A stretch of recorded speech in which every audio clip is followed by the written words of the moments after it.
আমরা বার্সেলোনা থেকে অনেক পয়েন্ট পিছিয়ে আছি, কিন্তু আমরা এখনও কোপা ডেল রের ফাইনাল ও চ্যাম্পিয়ন্স লিগের কোয়ার্টার ফাইনাল খেলব। অন্য ক্লাবগুলো শুধু শনিবার টু শনিবারের ম্যাচ খেলবে, এমন একটি মন্তব্য করে বার্সাকে খোঁচা মেরেছেন রিয়াল গোলকিপার থিবো কর্তুয়া। অবশ্য রিয়াল যেভাবে উঠছে তারা তাদের চিরপ্রতিদ্বন্দ্বীকে একটু খোঁচা মারতেই পারে, কারণ আনচেলত্তি গত 2 সিজনে রিয়ালের হয়ে প্রায় সব ট্রফি জিতে নিয়েছেন শুধু কোপা ডেল রে ছাড়া। তাই তার টার্গেট হলো রিয়ালকে কোপা ডেল রে জিতিয়ে তার টিমকে সব ট্রফির স্বাদ মিটিয়ে দেওয়া। সেই লক্ষ্য নিয়েই এগোচ্ছে রিয়াল মাদ্রিদ। লা লিগায় যেহেতু বার্সার পয়েন্ট অনেকটা এগিয়ে, তাই রিয়াল এখন আর লা লিগা চ্যাম্পিয়ন হওয়ার আশা করছে না। তাদের বর্তমান টার্গেট কোপা ডেল রে এবং ইউসিএল। তবে লিগ জয়ের আশা ছেড়ে দিলেও লিগে যে হেলাফেলা করছে রিয়াল, ব্যাপারটা এমন নয় মোটেও, বরং এখানেও তারা পূর্ণ প্রস্তুতি নিচ্ছে। শেষ লিগ ম্যাচে ভিনিকে বসিয়ে দিয়ে রদ্রিগোকে খেলানো হয় তার জায়গায়। ক্রিকেটে যেমন অলরাউন্ডার আছে, তেমনি আছেন ফুটবলেও। তবে ক্রিকেটের মতো ব্যাট বল হাতে ভালো পারফর্ম করতে হয় না এখানে নিজেকে প্রমাণ করতে হয় অন্যভাবে, আর সেখানে নিজেকে প্রমাণ করেছেন রদ্রিগো।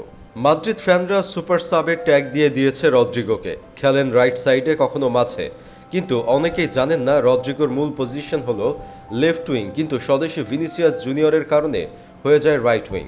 কিন্তু তাতেও সীমাবদ্ধ থাকতে হয়নি রদ্রিগোকে।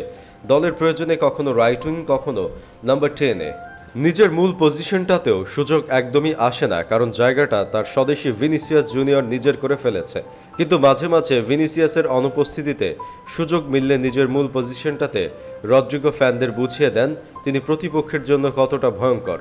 কাদিসের সাথে শেষ ম্যাচটা তার জলজ্জান্ত প্রমাণ, যেখানে আনচেলত্তি বিশ্রাম দিয়েছিলেন ভিনিকে। সুযোগ পেয়ে বাজিমাত করেন রদ্রিগো।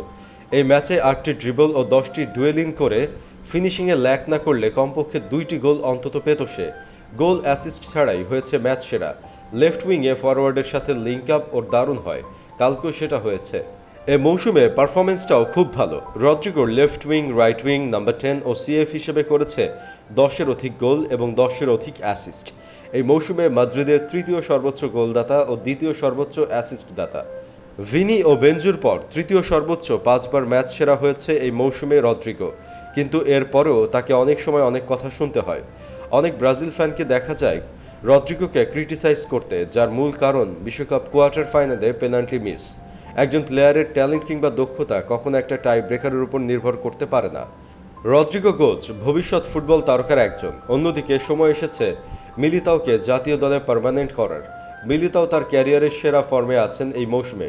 রিয়াল মাদ্রিদের ডিফেন্সের প্রাণ বলতে গেলে তিনি।